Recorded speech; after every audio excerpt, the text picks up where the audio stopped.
Prince Harry bolts from the set in a shocking confrontation after Graham Norton refuses to acknowledge him as royal, shattering the illusion of his title in a dramatic showdown. On live television, a stunned audience watched as Prince Harry stormed off the set of the Graham Norton show, furious over a heated exchange that exposed deep tensions between the Duke and his royal legacy. In an unexpected twist, Norton stood his ground, refusing to address him by his royal title, causing Harry to break character in front of millions. Why did this happen? What does this mean for Harry's future with the monarchy? And how will the royal family respond to this shocking public moment? Before we continue, please hit the like button, subscribe to the channel, and turn on the notification bell for updates. The lights dimmed slightly on the brightly lit set of Graham Norton's show, bathing the stage in hues of warm purple and vivid orange. Anticipation crackled in the air as cameras silently shifted focus, their lenses gleaming under the studio's high-intensity bulbs. The audience settled into hushed whispers, keenly aware they were moments away from witnessing television history, an encounter destined to spark fierce debates and heated headlines worldwide. But not a single person in that studio, or the millions watching from home, could have anticipated the raw, explosive drama about to unfold. Prince Harry sat rigidly in his seat, his gaze fixed forward, fingers nervously clasped together, a subtle sign of vulnerability from the man who once epitomized royal charm and confidence. Just a few feet away, Graham Norton, the affable but fiercely provocative talk show host, calmly adjusted his glasses, his charismatic smile masking an unseen tension building beneath the polished veneer. The scene seemed ordinary enough to a casual observer. A beloved talk show, a distinguished royal guest, and a host renowned for coaxing laughter and candid revelations from even the most reticent of celebrities. Yet, those familiar with the hidden complexities of Prince Harry's recent past understood this was no ordinary appearance. This was not just another press junket. Harry's very identity, his perception in the eyes of the world, hung in the precarious balance of the questions Norton was about to ask. It was widely known that Prince Harry had undergone significant upheaval since stepping back from his official royal duties alongside his wife, Meghan Markle. Stripped of royal privileges and navigating life far from the safe, regulated confines of Buckingham Palace, he found himself in uncharted territory. America had become home, but it hadn't erased the weight of his lineage, the complex emotional burden of being a royal outsider in exile. Rumors had swirled in the days leading up to the broadcast. Anonymous sources hinted that Graham Norton planned to directly challenge Harry's status as a prince, a title Harry had clung to despite stepping back from senior royal duties. Tabloids were ablaze with speculation. Would Norton dare confront Harry on such sensitive ground? Could this beloved television host risk alienating his massive fanbase with so brazen an act? As the countdown to the start of filming concluded, the studio's applause sign flashed brightly. Audience members burst into spirited cheers, unaware they were moments away from an event they would recount for years. Harry took a deep breath, releasing a tension that had quietly knotted inside his chest. Norton, his eyes sharp and unyielding, leaned forward as the applause subsided, his voice carefully modulated yet infused with the slightest hint of mischief. "Ladies and gentlemen, please welcome Harry Windsor." The applause faltered, subtly, but noticeably. Eyebrows raised, murmurs spread rapidly through the rows of seats. Norton's deliberate omission of the title Prince hung heavily in the air, an intentional act so potent that the atmosphere immediately shifted. Harry's jaw tightened slightly, eyes narrowing as he registered the carefully constructed slight. He adjusted in his seat, a near imperceptible gesture betraying his discomfort. Norton, sensing the immediate impact of his words, pressed on without missing a beat, his voice casually authoritative. "Or should I say just Harry? After all, you've made it quite clear you prefer a normal life these days. Can we really still call you Prince Harry?" The audience collectively drew in a breath, shock registering visibly on their faces. Social media lit up instantly, viewers scrambling to tweet their disbelief and excitement, setting the stage for global outrage and fascination alike. Harry, momentarily speechless, blinked rapidly, clearly grappling internally with how to respond. He forced a tight smile, striving desperately to maintain a semblance of dignity and control. His voice emerged composed but strained, each word deliberate. "My family ties are undeniable, Graham. Prince isn't simply a title, it's part of who I am." But Norton, seasoned and sharp, was prepared. His smile broadened mischievously as he pressed deeper. "Yet, You willingly stepped away from royal duties, responsibilities, and privileges. Isn't that effectively renouncing the very title you say defines you? The tension was palpable. Even seasoned camera operators exchanged nervous glances, fully aware of the volatility of the situation. The studio lights seemed to grow warmer, intensifying the pressure enveloping the two figures locked in verbal combat. Harry swallowed hard, his response barely masking a rising irritation. Stepping back from official duties doesn't erase my lineage. It was never about rejecting who I am. It was about choosing a different way to live. Norton tilted his head, feigning curiosity. But isn't royalty about duty? About service? You chose to leave that behind. Some might argue you've abandoned your claim to the title. Harry's voice hardened perceptibly, edged with a restrained anger. With all due respect, Graham, my choice to protect my family from relentless scrutiny doesn't invalidate my bloodline. I remain my father's son, my brother's brother. No choice I make changes that. Norton paused theatrically, letting the words resonate, before landing another blow. Yet some critics claim you're leveraging your royal status when convenient, monetizing your heritage while rejecting the responsibilities that come with it. The studio audience fell into stunned silence, sensing the interview spiraling into dangerous territory. Norton's confrontational style had sparked plenty of headlines before, but never had it seemed so personal, so directly challenging to a guest's fundamental identity. Harry's demeanor shifted visibly, the controlled composure giving way to open indignation. He leaned forward, clearly agitated. Graham, it's unfair and frankly disrespectful to suggest I'm exploiting my heritage. Every decision I've made has been scrutinized, criticized, and sensationalized. Yet my commitment to my family and my charitable work has never wavered. Norton, unrelenting, leaned in further, his voice firm. But you've profited directly from your royal identity, haven't you? Netflix documentaries, memoirs, aren't these products built solely upon your royal heritage? Harry's face flushed, his patience clearly fraying.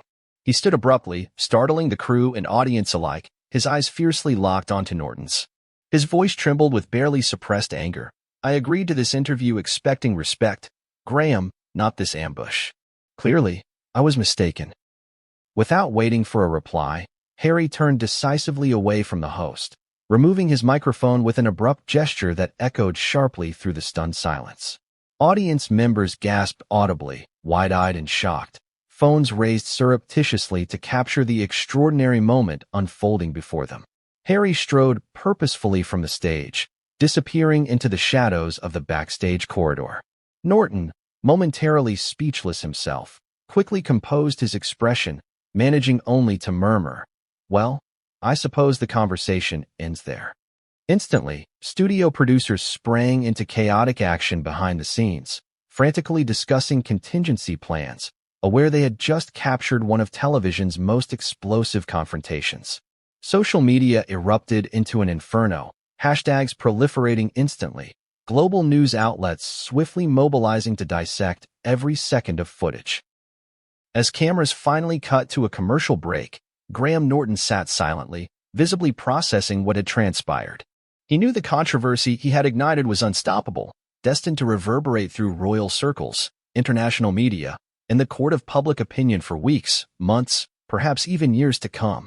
Meanwhile, Prince Harry, now alone backstage, allowed himself a solitary moment of raw emotion.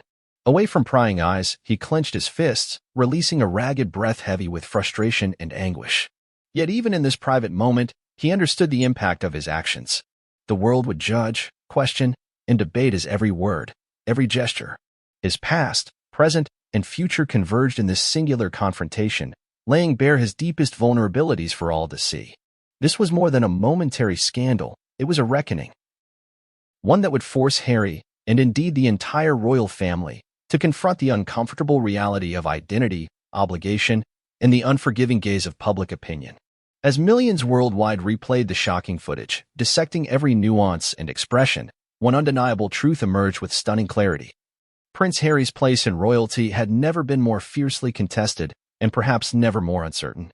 As the bright morning sun broke through London's familiar veil of gray clouds, a subdued bustle filled the hallways backstage at the renowned Graham Norton show studio. Producers hurriedly shuffled through stacks of notes, meticulously triple-checking facts and details, knowing full well the weight this particular interview carried. Stagehands adjusted props with an almost obsessive precision, while camera operators painstakingly calibrated their lenses, capturing test shots of the empty chairs and vibrant set. To everyone present, this wasn't merely another filming day. It was a highly anticipated event, a rare encounter with the potential to redefine how the public perceived royalty, celebrity, and the man at the center of it all, Prince Harry. In the studio's dressing room, the atmosphere felt heavier, charged with a nervous anticipation. Harry sat quietly before a brightly lit mirror, lost deep within his own thoughts. His reflection stared back at him, expression tense yet resolute, each line etched on his face bearing silent testimony to a life lived under relentless scrutiny. Makeup artists and wardrobe stylists flitted around him, offering gentle murmurs of encouragement or polite instructions. Yet Harry remained quietly withdrawn, his eyes distant, mind preoccupied by what lay ahead. The truth was, Harry had long anticipated this moment, not specifically the confrontation that awaited, but the general sentiment of challenge, doubt, and public questioning of his choices. Since stepping back from official royal duties and relocating to California, he'd grown accustomed to criticism, skepticism, and often outright hostility from certain segments of the British media. Still, this day felt uniquely significant, carrying a tension unlike anything he'd encountered before. Perhaps it was the intimacy and immediacy of a televised confrontation, or perhaps the knowledge that his identity, his very sense of self, would be challenged so directly in front of millions of viewers. Whatever the reason, Harry found himself battling nerves more potent and persistent than he'd anticipated. In contrast, Graham Norton exuded confidence as he arrived, warmly greeting producers and crew members with a jovial familiarity honed from years at the helm of Britain's most popular chat show. Known for his quick wit and fearless interview style, Norton thrived on moments of tension and unpredictability. Colleagues often noted that he had an almost supernatural ability to put his guests at ease, right up until the moment he sprung a carefully crafted, probing question that could disarm even the most seasoned of celebrities. Yet even Norton privately acknowledged the unusual gravity surrounding today's interview. In a pre-production meeting, he'd candidly remarked, "This isn't just another celebrity chat. It's about the royal family, identity, and privilege, topics the public feels deeply passionate about." Harry represents a fascinating contradiction, royal by birth, yet now seemingly at odds with that identity. We have to dig deeper into that. People want honesty, clarity, and perhaps some drama. Meanwhile, outside the building, fans and paparazzi had already begun assembling. Enthusiastic royal watchers mingled alongside protesters, each group eagerly anticipating Harry's arrival but for distinctly different reasons. Television reporters captured live segments for news broadcasts, speculating breathlessly about possible revelations or conflicts. Rumors had swirled all week that Norton might openly question Harry's royal status. Social media buzzed with hashtags, conspiracy theories, and predictions, some sympathetic to Harry's journey, others accusing him of exploiting his birthright for fame or financial gain. Inside the production control room, producers closely monitored these outside developments, knowing the external excitement was only amplifying the internal tension. Senior producer Catherine Riley quietly voiced a prevailing sentiment: "We need to handle this carefully. Harry's not just any celebrity, his presence carries an emotional charge. People are deeply invested in him, in the royal family, in what they represent. If Graham pushes too hard, it could be sensational TV, but we risk genuine backlash." Back in the dressing room, Harry slowly stood up, smoothing the crisp fabric of his tailored suit, chosen deliberately to convey dignity, yet accessibility. He knew his every gesture, word, and expression would be dissected relentlessly. Harry glanced briefly at a framed photo propped on the makeup table, his wife Meghan smiling warmly, holding their children Archie and Lilibet. A surge of protective instinct strengthened his resolve. He reminded himself why he'd accepted the invitation, despite knowing the inherent risks. He had chosen openness, deciding it was time the world saw him clearly, on his terms, rather than through the distorted lens of tabloids or royal gossip. Finally, the assistant director softly knocked on the dressing room door, signaling the time had come. "We're ready for you, Your Royal Highness," he murmured politely, unaware of how those final 3 words subtly stirred anxiety within Harry. He silently nodded, masking his discomfort at the formal address. Harry stepped into the corridor, flanked immediately by security and producers escorting him towards the stage area. The hallway buzzed with quiet intensity, whispers ceasing as he approached, crew members quickly averting their gazes or offering polite, nervous smiles. He sensed their curiosity, their unspoken questions echoing the very ones Graham Norton would soon publicly articulate. Is he really still a prince? What does royalty mean now that he's walked away from tradition and obligation? Near the stage entrance, Harry paused, breathing deeply, gathering his composure. From beyond the velvet curtain, he heard Norton engaging with the lively studio audience, laughter and applause punctuating each sentence. His pulse quickened. The reality of the imminent confrontation settled heavily in his chest. He knew Norton's charm, his relentless wit, his fearless interviewing style. This interview could very well challenge the narrative Harry had carefully cultivated since leaving royal duties behind. A soft, reassuring hand touched his shoulder. It was his personal assistant, Sarah. "You'll be fine, Harry," she whispered gently.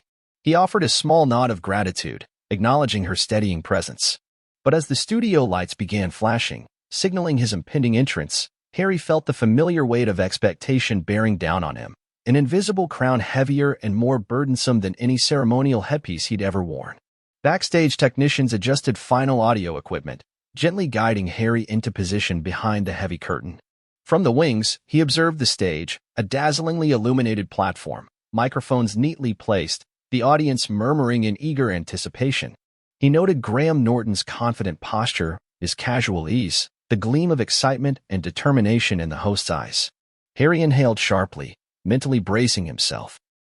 Moments stretched into uncomfortable seconds, a lifetime encapsulated in the silent countdown. Finally, the assistant stage director whispered urgently into her headset, cued the studio lights to their brightest intensity, and motioned sharply toward Harry.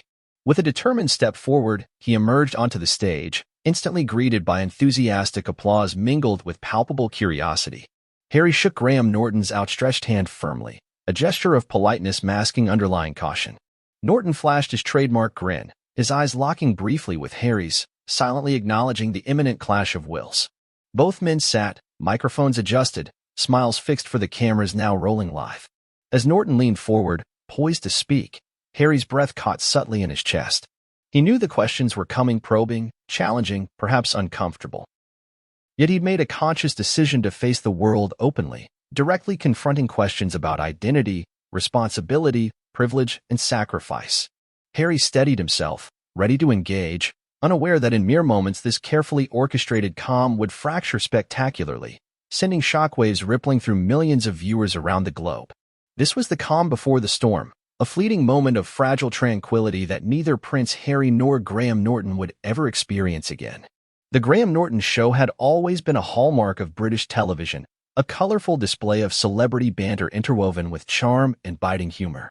Known for its relaxed format and daring questions, the show had been. However, for all his charisma, Norton was not without controversy. There were instances where his probing questions crossed invisible lines, where laughter quickly turned to defensive stares and polite smiles became tight-lipped expressions. He had once famously sparred with Hollywood icon Robert De Niro over political beliefs, a confrontation that left the audience in a stunned silence before erupting in whispers and disbelief. Another time, he had pressed a well-known politician about financial misdeeds, refusing to back down despite repeated attempts to pivot the conversation. These moments solidified his reputation, not just as a comedian but as a provocateur willing to challenge even the most powerful in the entertainment and political spheres. It was precisely this reputation that had fueled the anticipation surrounding Prince Harry's appearance. The public knew that Graham Norton was not one to tread lightly, even with royalty. If there were lingering questions about Harry's departure from royal duties, Norton would ask them. If there were whispers about his strained relationships with his family, Norton would dig. And if there was any ambiguity about Harry's current status, whether he truly remained a prince or was simply a celebrity trading on a famous last name, Norton would certainly address it. Behind the scenes, the production team had been briefed extensively on the potential volatility of the interview. Scripts were tightened, pre-interviews had been combed through for hints of vulnerability, and contingency plans were quietly discussed in hushed voices. Despite Harry's initial reluctance, it was clear Norton intended to press hard on the issue of his title. For many, the question had lingered since Harry and Meghan's exit from royal duties. Was he still a prince? Did he still consider himself a representative of the monarchy? Or was he simply clinging to a title that had lost its meaning? Norton had voiced his thoughts candidly during a private production meeting just days before the taping. "People want to know the truth," he had said, his tone unusually serious. "They want to understand what he stands for now. Is he a prince in name only? Or does he still feel like part of the institution he walked away from? If we don't ask, we're just another mouthpiece. If we do, we get to the heart of what people are really thinking." The producers, though somewhat apprehensive, recognized the opportunity. An explosive interview with Harry could not only dominate headlines, but potentially reshape public perception. It wasn't just an interview. It was a moment in cultural history, a crossroads where monarchy met modernity on a live stage. The stakes were clear: push too hard, and it could backfire spectacularly. But hold back, and it would be just another sanitized chat that faded into irrelevance. On the morning of the taping, Norton arrived earlier than usual, impeccably dressed and noticeably more focused than his typical light-hearted demeanor suggested.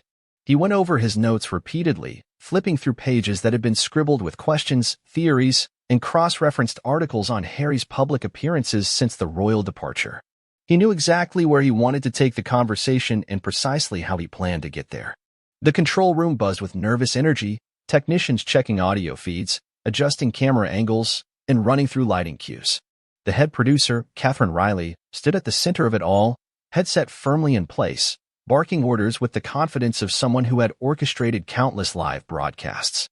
Yet even she seemed unusually tense, her eyes flicking towards the stage in trance every few moments as if expecting something to go wrong. Norton's assistant hovered nearby, armed with a fresh cup of coffee and a list of last-minute updates. "Are you sure you want to go there?" she asked quietly, her voice barely above a whisper. Norton looked up, his eyes glinting with a mixture of confidence and defiance. "If I don't, I'm just giving him a platform," he replied coolly. "This isn't just about his personal journey, it's about accountability. Titles mean something. If he wants to be a private citizen, that's fine. But if he wants to keep Prince in front of his name, then there are questions that need answering." The assistant nodded but did not look entirely convinced. Norton sipped his coffee slowly, his gaze distant but determined. He had spent years building a reputation as a fearless interviewer, one unafraid to tackle sensitive subjects, and he wasn't about to let protocol or politeness deter him now. For Norton, this was more than just an interview, it was a statement. A challenge to a system built on tradition and titles, and a direct inquiry into what it really meant to be royal in the modern age. As the studio audience began to file in, each clutching brightly colored tickets and buzzing with excitement, Norton remained composed. He watched as the seats filled, as the lights dimmed slightly, and as the familiar sounds of pre-show chatter swirled around him. The clock on the studio wall ticked closer to showtime, and the energy in the room grew palpable, almost electric. The assistant director approached Norton for a final briefing, listing off the key topics planned for discussion. Norton listened quietly, nodding occasionally but saying little. His mind was already fixed on the moment Harry would step onto that stage, the exact phrasing of his opening question, and the response it would undoubtedly provoke. He envisioned the expressions that would flit across Harry's face, the slight tightening of his jaw, the flicker of frustration that might break through his calm facade. To the audience, Graham Norton would simply be doing what he always did, poking, prodding, and laughing his way through an hour of entertainment. But to those who understood the dynamics at play, it was clear this was something far more profound. It was a test of identity, a clash between tradition and modernity, and the kind of television that didn't just entertain, it defined narratives. As Norton adjusted his microphone and settled into his seat, he allowed himself a moment of quiet satisfaction. He had built his career on moments like these, where celebrity polish gave way to raw honesty, where uncomfortable truths were exposed under the glare of studio lights. This interview would be no different. He was ready, prepared to dig deep, unearth the real story, and in doing so, redefine the conversation around Harry Windsor. The countdown to live broadcast began, the audience clapped in anticipation, and Norton leaned back in his chair, his eyes fixed on the entrance where Harry would soon appear. He knew the risks, he understood the stakes, but that was precisely why he was smiling. The real questions were about to begin. Prince Harry had always existed in a realm where identity was both a privilege and a prison. From the moment of his birth, he was enveloped by titles and expectations that defined his place in the world before he even took his first steps. The youngest son of the heir to the British throne, his identity was solidified not by choice, but by bloodline. Cameras documented his earliest moments, crowds gathered for fleeting glimpses, and his very existence was scrutinized by millions who felt entitled to his story. Yet, as the years progressed and the realities of royal life became more evident, the weight of that identity began to fracture the foundations of who Harry believed himself to be. Long before his decision to step back from royal duties, cracks in his public persona had begun to show. During his teenage years, Harry grappled publicly with the expectations thrust upon him. The tabloids painted a picture of a troubled young man. Wild parties, scuffles with photographers, and the notorious images of him dressed in a Nazi uniform at a costume party, a moment that would haunt him for years. These were not just isolated incidents but manifestations of a deeper conflict, an internal struggle between his public obligations and his private frustrations. For Harry, the boundaries of self-identity were constantly blurred by the expectations of monarchy and the relentless gaze of the media. The death of his mother, Princess Diana, only solidified his disillusionment. She was the one person who had seemed to understand the suffocating nature of royal life. Her tragic death left a void that no amount of royal protocol could fill. In the years that followed, Harry would confess to battling intense bouts of anger and confusion, his grief often suppressed beneath the rigid expectations of public decorum. He spoke openly in later years about how he had turned to drinking and wild behavior as a means of escape, his internal crisis unfolding for the world to see. Despite his rebellious phase, there remained a public hope that Harry would eventually find his place within the royal framework. He served in the British Army with distinction, even completing 2 tours in Afghanistan. For a brief time, it seemed that military life had provided him with the structure and purpose he had long been searching for. Among soldiers, he was not a prince. He was simply Captain Wales, stripped of the trappings of royalty and valued for his skill and camaraderie. That period, he later revealed, was the happiest and most fulfilling of his life. But military life was not permanent. When Harry returned to civilian life, the expectations of royalty resumed with crushing force. His role was clear: to support the monarchy, to fulfill ceremonial duties, and to maintain the dignity of the crown. Yet the questions that had haunted him since youth persisted. Who was he outside of the titles? What did it mean to be a prince without the power or autonomy to shape his own destiny? When Harry met Meghan Markle, it seemed, for a moment, that the answers had begun to materialize. Here was someone from outside the royal sphere, someone who had carved out an identity independent of birthright. An actress, activist, and outspoken advocate for women's rights, Meghan was not just another member of the aristocracy or a royal-adjacent figure. She represented something entirely new. Their relationship blossomed quickly, a whirlwind romance that was equal parts fairy tale and rebellion. To Harry, Meghan symbolized freedom from the gilded cage that had defined his life since birth. The public, however, did not fully embrace this new chapter. The British tabloids were relentless, scrutinizing every aspect of Meghan's life, heritage, and family history. The pressure mounted, the headlines grew more vicious, and Harry's protective instincts kicked in. He saw in Meghan the same vulnerabilities his mother had faced, a woman besieged by media scrutiny, vilified for daring to disrupt the established order. In many ways, his decision to step back from royal duties was not simply an act of defiance. It was an attempt to preserve his family from the relentless judgment he had endured his entire life. When the announcement finally came, it was seismic. Harry and Meghan would no longer be senior members of the royal family. The decision was presented as a step toward financial independence and personal freedom, but to many, it felt like an abdication, a rejection of duty and tradition. Harry's critics accused him of turning his back on his family, while his supporters praised his bravery for stepping away from an institution that had, in their eyes, failed to protect his mother and now his wife. The tabloids dubbed it Megxit, a term that implied blame, as if Meghan alone had orchestrated their departure. For Harry, the narrative felt painfully familiar. Once again, the woman closest to him was bearing the brunt of public scrutiny. Behind the scenes, Harry wrestled with his decision. To be a prince was to represent tradition, continuity, and the unyielding expectations of monarchy. To step away was to redefine not just his public persona, but his very identity. He was no longer just Prince Harry, he was Harry Windsor, a man attempting to forge a path separate from the constraints of royal life. The transition was anything but smooth. Stripped of military titles and official duties, Harry found himself caught in a peculiar limbo, no longer a functioning royal, yet still very much tied to the legacy of his name. He spoke publicly about the pain of losing his military honors, expressing bitterness over the decision. The military, he claimed, had been his true sanctuary, a place where his actions defined him more than his title. It was during this tumultuous period that Harry began to question not just his role within the royal family, but the very concept of royalty itself. What did it mean to be a prince without the privileges of royalty? Was it merely a title, a relic of history clinging to relevance in a modern world? Or was it something deeper, an inextricable part of his identity that could not be severed simply by choice? For Harry, the questions were not just philosophical, they were deeply personal. His every action was filtered through the lens of his birthright, judged not for its merit but for its adherence to royal tradition. The move to America, a bold departure from centuries of royal precedent, was both liberating and isolating. Harry found himself for the first time living outside the structured world of royal protection.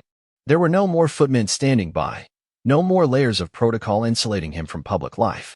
In California, he was just Harry, a husband, a father, and a man trying to find his place in the world. Yet, the world was not ready to simply let him go. To the media, he remained Prince Harry, a symbol of rebellion and controversy, his every move dissected for signs of failure or triumph. Even as he embarked on new ventures, podcasts, documentaries, public speaking engagements, the shadow of royalty loomed large. Questions about his family, his fractured relationship with his brother, and his role within the monarchy continued to dominate headlines. Interviews with American media only deepened the divide, with Harry speaking candidly about his struggles with mental health, his mother's death, and his perceived betrayal by the royal institution. The more he spoke, the more the British press vilified him, painting him as a traitor to tradition. As Harry prepared to step onto the stage for his interview with Graham Norton, these conflicts simmered just beneath the surface. Norton's reputation for candid, sometimes abrasive questioning had not gone unnoticed. Harry understood that tonight would not be a simple chat. It would be a public reckoning of who he was, who he had become, and who he aspired to be. There was a tension between the man he wished to present and the prince the world insisted on seeing. For Harry, this was not just an interview. It was another chapter in his lifelong battle to define his own identity. As the countdown to the live interview began, Harry took a deep breath, straightened his posture, and prepared himself for the questions he knew were coming. Questions about royalty, about family, about loyalty and betrayal. But most of all, questions about identity, his identity, the one thing he had never been fully allowed to control. The audience buzzed with anticipation as the studio lights brightened, casting a warm glow across the polished set of the Graham Norton show. The cameras panned across rows of eager faces, each visitor seated in plush, crimson chairs, their eyes fixed on the stage where moments later, the most anticipated interview of the year would unfold. The air was thick with expectation, a collective sense that something significant was about to happen. Graham Norton, impeccably dressed in a tailored suit that gleamed under the lights, strolled to his seat with a confident ease that only years of hosting could manifest. His smile was wide and welcoming, his posture relaxed yet commanding. He exchanged nods with his crew and gave a quick thumbs up to the assistant director who hovered just off stage, headset firmly in place, whispering final instructions. Norton leaned back in his chair, legs crossed casually, and glanced at the stack of notes perched on the table beside him. He wouldn't need them. His questions had been meticulously prepared, rehearsed in his mind countless times over the past week. This wasn't just another celebrity interview. This was history in the making. The assistant director's voice crackled through the earpieces of the crew. "We're live in 5, 4, 3. Her voice faded as the studio audience erupted into applause, a burst of energy that sent ripples through the air. Norton straightened slightly, his grin widening as the applause grew louder. He raised his hand with a practiced elegance, calming the crowd with a mere gesture before beginning. "Ladies and gentlemen," he announced, his voice smooth and resonant, cutting through the applause like a conductor silencing an orchestra. "We have a truly special guest tonight. Someone whose journey has captivated millions around the world. You know his name, you've seen his story, and tonight, he's here to share it with us, up close and personal." He paused for effect, letting the anticipation build, the audience collectively leaning forward in their seats. "Please join me in welcoming Harry Windsor." The applause was thunderous, a wall of sound that crashed across the stage and reverberated through the studio. From the wings, Harry emerged, his stride measured, his gaze fixed forward with practiced poise. He wore a simple yet elegant suit, sharp and well-fitted, a subtle nod to his royal upbringing despite the distance he had tried to place between himself and the institution. His smile was polite, composed, the kind of expression perfected through years of public appearances, yet there was a flicker of tension in his eyes, a brief glimpse of apprehension that only the most observant would catch. Norton rose to greet him, extending a hand that Harry clasped firmly. For a moment, the two men exchanged pleasantries, their expressions warm and cordial. To the untrained eye, it appeared as if they were simply two acquaintances catching up. Yet beneath the surface, a current of tension hummed, subtle but unyielding, like the calm before a storm. They took their seats, Norton adjusting his posture with the fluidity of someone entirely in his element. Harry mirrored him, folding his hands neatly on his lap, eyes forward, posture straight. The audience settled, the applause dying down to a respectful silence. "Harry, thank you for joining us," Norton began, his tone amiable yet calculated. "It's a pleasure to have you here tonight." Harry nodded, his smile remaining fixed. "Thank you for having me, Graham. It's a pleasure to be here." His voice was steady, his eyes clear and unblinking. For a moment, the studio felt almost serene, as if the tension from before had been nothing more than collective imagination. Norton leaned back slightly, crossing one leg over the other. "I have to say, it's not often we have royalty on the show. You're practically our first, I believe." He chuckled, and the audience followed suit, laughter rippling through the room. Harry smiled politely but did not respond, waiting for the question he knew was coming. "Tell me," Norton continued, his voice softening with curiosity, "how does it feel, living outside the firm now? Away from the duties, the ceremonies, the expectations?" His voice lingered on the final word, a delicate nudge that hinted at deeper questions yet to be asked. Harry considered the question carefully before responding, his eyes focused on Norton with a deliberateness that suggested he had prepared for this. "It's been an adjustment, certainly," he replied evenly. "But I'd say it's been a positive one. I've been able to spend more time with my family, focus on the projects that matter to me, and live life a bit more freely." Norton raised his eyebrows slightly, a gesture that was both disarming and probing. "More freely," he echoed. "That's an interesting choice of words. Do you feel that your life before wasn't free?" Harry hesitated, the pause heavy with meaning. He measured his response, clearly aware that every word would be dissected, analyzed, and discussed by millions. "There are certain expectations when you're part of that institution," he began slowly, choosing each word with precision. "Expectations that are sometimes difficult to live up to. I felt that by stepping back, I could define my own path." Norton's smile widened, though it did not entirely reach his eyes. "Your own path," he repeated, his tone still light, but laced with curiosity. "I imagine that must have been a difficult decision. Walking away from all of it. Titles, duties, privileges." Harry's gaze did not falter. "It was necessary," he said simply. "Not just for me, but for my family. It's about protecting the people I love and finding a life that works for us." Norton nodded thoughtfully, his hand reaching casually for his cup of water, taking a measured sip before continuing.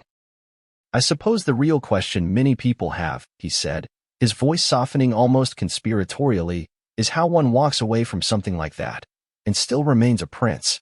The audience held its breath, a ripple of murmurs spreading across the rows of seats before settling into silence once more. Harry's expression remained composed, but his hands clasped a little tighter, his fingers intertwining until his knuckles blanched ever so slightly. "That's an interesting question," Harry replied after a beat, his voice steady, though the tension was now perceptible. "My lineage doesn't change. Who I am doesn't change. Stepping back from duties doesn't alter my identity." Norton leaned forward, his eyes gleaming with the energy of an interviewer who had just found his seam to unravel. "But surely, titles come with responsibilities. Isn't that the whole point of monarchy? Duty and privilege are intertwined. How does one keep the title without the obligation?" Harry's smile thinned, a flicker of something steely flashing behind his eyes. "I haven't turned my back on my responsibilities, Graham. I've just chosen to fulfill them in a different way. Through charity, through advocacy, through work that matters on a global scale." Norton nodded slowly, his gaze never leaving Harry's. "But it's not the same, is it? I mean, you can't be a prince without the palace, can you?" The question was asked with a genial smile, but the words hung heavy in the room, settling like dust on glass. The audience shifted uncomfortably, some glancing at each other in hushed disbelief. Harry remained composed, though the tension in his posture grew incrementally. I think titles are less important than the work we do, he replied, his voice firm but measured. What matters is the impact, not the symbolism. Norton's smile grew wider, his eyes sparkling with curiosity. But surely the title is part of the impact, isn't it? If you were just Harry Windsor, it wouldn't quite be the same, would it? Harry paused, clearly choosing his words carefully. I suppose that's a matter of perspective, he said finally. For me, it's always been about the work, not the title. If I can make a difference, does it really matter what I'm called? Norton leaned back, his grin still firmly in place. I think it matters to a lot of people, he said softly. A great many people, in fact. Harry did not respond, his gaze fixed and unblinking. The audience remained silent, the tension palpable. It was clear that the cordiality of the opening moments had begun to crack, the surface politeness giving way to something rawer, something unspoken. For the first time since stepping onto the stage, Harry looked genuinely uneasy, his composure slipping just slightly under the weight of the questions he had perhaps hoped would not come. And yet, it was only the beginning. The tension in the studio was palpable, an almost electric charge that crackled in the silence following Harry's last answer. For a moment, Graham Norton allowed the stillness to linger, his fingers lightly tapping on the edge of his polished desk as if considering his next move with meticulous care. The audience, too, sensed the shift. No longer just an amiable chat, this had become something different, something raw. Harry's posture stiffened slightly, his hands clasped together, a subtle gesture of restraint. Norton leaned forward, his eyes narrowing ever so slightly, his smile still intact but with an edge now, sharper and more deliberate. You know, Harry, he began, his voice soft but unwavering, there are quite a few people out there, some of them watching right now, I imagine, who believe that if you've stepped back from royal duties, if you've given up the obligations, the title should go with it. In fact, he paused, letting the words sink in, many say that you're not really a prince anymore, are you? The words hung heavy in the air, their weight pressing down on every soul in the room. The audience collectively held its breath, eyes flicking back and forth between Norton and Harry, anticipating a reaction that might just break the fragile calm that had been maintained thus far. Harry's jaw tightened almost imperceptibly, but his expression remained neutral. He met Norton's gaze with a steadiness that belied the churn of emotion simmering beneath the surface. His voice, when he spoke, was measured and deliberate. I was born into this family, Graham, he replied calmly. The title is part of who I am. It's not something that simply disappears because I've chosen a different path. Norton raised an eyebrow, clearly unconvinced. But isn't it, though? He pressed, his tone polite but unyielding. I mean, royalty is about duty, tradition, public service. If you're not fulfilling those roles, can you still claim the title? Should you? The question sliced through the room, its sharpness eliciting murmurs from the audience, some nodding in agreement, others stiffening at the audacity of the suggestion. Harry straightened in his chair, his hands unclasping to rest on his knees, fingers tapping rhythmically, a small sign of restrained agitation. His eyes remained locked on Norton's, unblinking, resolute. I believe titles are about more than just duties, Harry began, his voice steady but with an edge now, sharper and more pronounced. It's about lineage, history, family. You don't stop being who you are because you choose to live differently. It's part of my identity, part of my heritage. That doesn't change. Norton smiled, almost sympathetically, as if he had anticipated the answer. But surely, he continued smoothly, if you want to live like an ordinary person, if you want the freedom of a private citizen, it would be more authentic to shed the title entirely. To just be Harry Windsor, not Prince Harry. His eyes glinted with the thrill of the provocation, the audience visibly tense, some leaning forward as if their own weight might somehow lessen the strain of the moment. Harry's smile did not waver, but his eyes darkened slightly, his tone dropping a degree cooler. I don't believe authenticity is determined by a title, he replied. I believe it's determined by actions. What I do, how I live, who I support, that defines me. Not just the name I was given. Norton tilted his head, his fingers tapping the desk lightly as if considering Harry's words with great care. But the name matters, doesn't it? He replied softly. If it didn't, why keep it? If you truly want to break away, to live as you say you want to, wouldn't it make more sense to leave it behind? To really stand on your own? The question was blunt, almost brutal in its clarity, and the audience seemed to sense the shift immediately. A hush settled over the rows of spectators, breaths collectively held, eyes wide with anticipation. Harry's expression tightened, just for a moment, before the familiar mask of composure returned. I don't think it's that simple, Harry said finally, his voice now edged with a trace of irritation. "My identity is not something I can just discard because it makes some people uncomfortable. I am who I am, with or without a title. But that title is part of my heritage, part of my legacy. That doesn't vanish because I've chosen to live differently." Norton nodded, his gaze never leaving Harry's. He leaned back slightly, crossing his legs and tapping his fingers thoughtfully against his knee. "But it does mean something," he continued after a pause. "You say you want privacy, that you want to live a life away from the glare of the public eye, yet you've kept the one thing that keeps you tied to that very life, the title. Isn't that a contradiction?" Harry's eyes narrowed just slightly, and his hands, which had been resting calmly on his lap, curled into loose fists. "I don't think it's a contradiction," he responded, his voice firmer now. "I think it's an acknowledgement of where I come from. I'm not running from my family, Graham. I'm not pretending I wasn't part of it. But I am choosing a different way forward, one that allows me to protect my family, to make choices for myself." Norton's smile grew wider, his eyes glimmering with satisfaction. "And yet," he pressed, his voice dropping just a touch, "you don't see the conflict in wanting to be just Harry, but still insisting the world call you Prince Harry. Isn't that holding on to privilege while renouncing responsibility?" The audience gasped audibly, the tension breaking for a fraction of a second before settling back into an even thicker silence. Harry's expression hardened, and for the first time, a flicker of genuine anger flashed in his eyes. His reply, when it came, was measured but undeniably sharper. "I think you're confusing privilege with identity," he said coldly. "I don't need the title to know who I am. But I'm not going to erase my heritage to satisfy public opinion. My role has changed. My life has changed. But my family, my history, that's unchangeable." Norton's smile did not falter, but there was a steely edge now, a glimmer of resolve that suggested he was far from finished. "But to the public," he replied, voice smooth and unyielding, "it looks like you want the best of both worlds. The privacy of a private citizen, but the recognition of a prince. How do you reconcile that?" Harry's gaze did not waver. His voice, when he responded, was resolute, each word clipped with finality. "I don't need to reconcile it for anyone else," he said. "I know who I am. I know what I stand for. And I'm at peace with my choices. That's enough for me." The silence that followed was heavy, almost suffocating. Norton did not blink, his smile remaining fixed, his posture unmoved.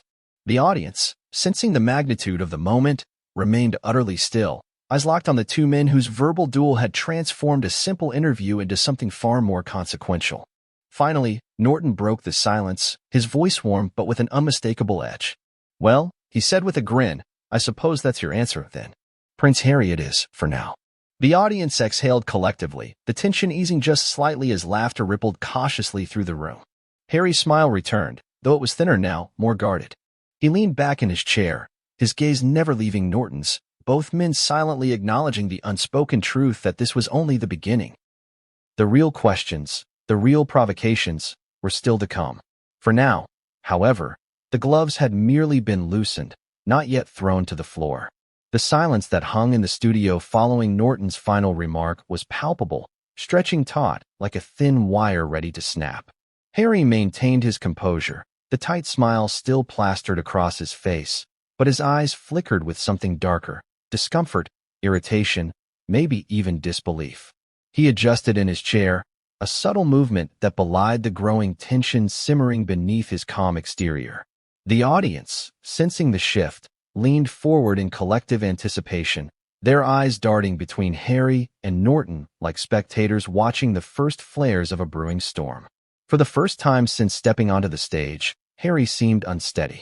His hands, which had been neatly clasped on his lap, now flexed slightly, fingers fidgeting against the seams of his trousers.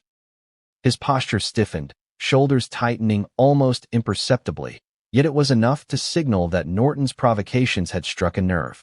The host, sensing the slight falter, leaned back with an air of casual confidence, his expression one of mild amusement, as if observing an experiment unfold exactly as he had anticipated. Norton was not new to provocation. His career had been built on the back of sharp wit and fearless questioning, a style that endeared him to audiences hungry for authenticity and raw emotion. Celebrities often found themselves disarmed by his charm, lulled into a sense of comfort before he delivered his signature brand of pointed inquiry. But tonight was different. This wasn't just another actor or musician. This was a prince, a figure woven into the fabric of British history, and Norton was walking the razor's edge between insightful journalism and outright challenge. Harry's discomfort did not go unnoticed by the audience, nor by the millions watching from home. Social media lit up instantly, hashtags flooding Twitter, Instagram, and Facebook as viewers dissected every nuance of the exchange. Some praised Norton's boldness, applauding him for daring to question the authenticity of Harry's self-appointed role as a private citizen still clinging to royal titles. Others condemned the line of questioning as disrespectful, an unnecessary provocation aimed at undermining Harry's attempt at normalcy. But within the studio, there was no buffer from the tension, just the raw, unfiltered exchange of two men locked in an unspoken struggle for narrative control. Norton broke the silence first, his voice smooth and unyielding. "I can't help but wonder," he began, his tone light but his eyes sharp, "what it must feel like to try and separate yourself from something so ingrained, so intrinsic to who you are. It must be confusing at times." The statement was phrased as a question, though it was clear from Norton's expression that he expected no immediate response. He leaned back in his chair, crossing one leg over the other, his hands folded neatly in his lap as if awaiting confession. Harry's eyes narrowed slightly, his smile thinning further as he considered his response. His voice, when it came, was cool and measured. "I wouldn't say it's confusing, Graham. It's more liberating. For the first time, I get to make choices for myself, for my family, without the weight of tradition dictating every move." Norton tilted his head thoughtfully, his expression one of polite skepticism. "But surely tradition is part of what defines royalty," he pressed. "Isn't that the point? To uphold values and legacies that go back centuries? To be a symbol of continuity?" His words were laced with an almost surgical precision, designed to peel back the layers of Harry's carefully constructed persona. Harry straightened slightly, his gaze unyielding. "Tradition doesn't have to mean stagnation," he replied firmly. "I believe you can honor the past without being shackled to it. My choice to step back wasn't about running from tradition, it was about redefining what it means to serve. My family and I are still committed to making a difference, to contributing to causes that matter. We're just doing it in a way that feels authentic to us." Norton's eyes sparkled with a glimmer of challenge. "Authenticity," he echoed, the word rolling off his tongue with a touch of incredulity. "But isn't authenticity about being honest with who you are? If you're truly stepping away, truly redefining your role, then why keep the title? Why still be Prince Harry?" Harry's jaw clenched slightly, the strain visible even beneath his polished exterior. He took a breath, exhaling slowly before responding. "Because it's who I am," he said, his voice softer now but unyielding. "I can't change the family I was born into. I'm not trying to erase that. I'm just trying to live on my own terms." Norton leaned back, crossing his arms loosely over his chest, his eyes fixed on Harry with the intensity of a predator studying its prey. "But don't you think," he began slowly, his voice dripping with curiosity, "that living on your own terms means redefining everything? Even the titles? I mean, if the goal is freedom, isn't clinging to the name just another form of restraint?" Harry stiffened, his eyes hardening slightly. "I don't see it that way," he replied, his tone now edged with a hint of irritation. "My identity isn't up for public debate. I'm who I am, with or without public approval." The response was met with a ripple of murmurs from the audience, their whispers blending into a soft hum that filled the studio with an undercurrent of tension.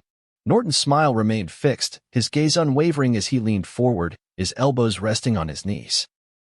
"That's fair enough," he conceded with a nod. "But I think the public sees it differently. To them, it looks like you're trying to have it both ways. Private citizen when it's convenient." It was clear that the line of questioning had rattled something deep within him, something raw and unhealed. Norton's refusal to back down, his insistence on confronting the contradictions in Harry's narrative, had exposed a vulnerability that Harry had worked hard to shield from public view. And yet, as the cameras continued to roll and the lights bore down upon them, there was no escape, only the steady grind of relentless inquiry, unyielding and unapologetic. For Harry, the interview had become more than a simple exchange. It was a test of identity, of conviction, of the choices he had made. And it was only just beginning. As the exchange between Graham Norton and Prince Harry unfolded, the studio audience remained riveted, their eyes darting back and forth between the two men as if watching a high-stakes game of chess. The tension in the room had become nearly tangible, a thick undercurrent of anticipation that buzzed just beneath the surface. Every question Norton posed seemed to peel back another layer, exposing cracks in Harry's carefully constructed public persona.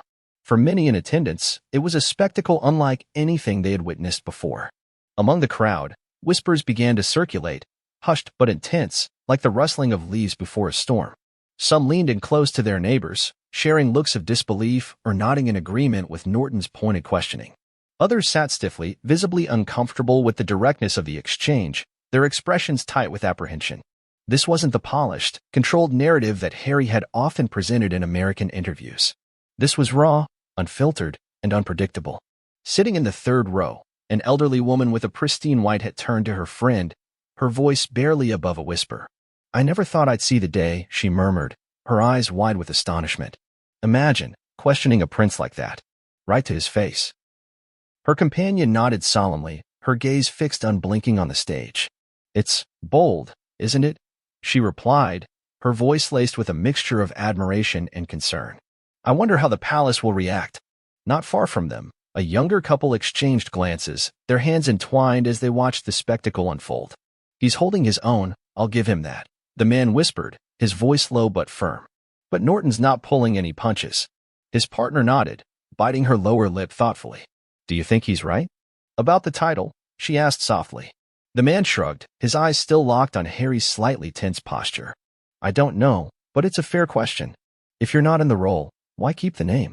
Meanwhile, scattered among the rows were members of the press, their expressions tight with concentration as they furiously scribbled notes, their pens scratching against paper with a kind of feverish urgency. Every word, every gesture, every shift in tone was captured and analyzed, already being transformed into headlines that would dominate the morning news cycle. They understood the weight of the moment, that this interview was more than just an exchange of words. It was a challenge to the institution of royalty itself, played out live for millions to see. On the far side of the studio, a group of young students watched with wide eyes, their expressions a mixture of fascination and disbelief. "I've never seen anything like this," one of them whispered, her voice shaking slightly with excitement. "I didn't think people were even allowed to talk to royals like that." Her friend nodded, leaning in closer. "It's almost like I don't know, daring him to give up the title." "Do you think he will?" The first girl shook her head slowly, her gaze still fixed on the stage. "No, he's too proud. But I think this is going to change things." Throughout the audience, phones glowed with the soft light of recording screens, hands held slightly above the crowd as people captured the exchange for posterity. Some were already live-streaming the event, their whispers of disbelief and awe punctuating the soft glow of their devices. Comments scrolled rapidly across their screens, thousands of people weighing in with real-time opinions. "He's finally getting called out. About time someone asked these questions. Norton's going too far. This isn't how you treat a prince, even if he left." Harry looked shaken. "I don't think he was ready for this." Imagine the Queen watching this. Bet Buckingham's on fire right now. The spectacle wasn't just contained to the studio. Across social media, the hashtags #PrinceHarryConfronted and #GrahamNortonShowdown began trending within minutes, flooding platforms with reactions from around the globe. Opinions were starkly divided, with some praising Norton for his fearless questioning, while others accused him of disrespect and bad taste. Royal commentators were quick to chime in, their polished profiles offering instant analysis on live streams and hastily written columns. Outside the studio, the crowd of royal watchers and press had grown exponentially. Reporters jostled for position, their eyes fixed on the giant monitors displaying the live feed from inside. Camera crews adjusted their lenses, capturing every flicker of expression, every shift in posture. It was clear to everyone watching that this was more than just an interview. It was a reckoning of sorts, one that could potentially redefine Harry's role in the public eye. Norton, fully aware of the impact of his questions, pressed forward with deliberate precision. His voice, though calm, carried an unmistakable edge.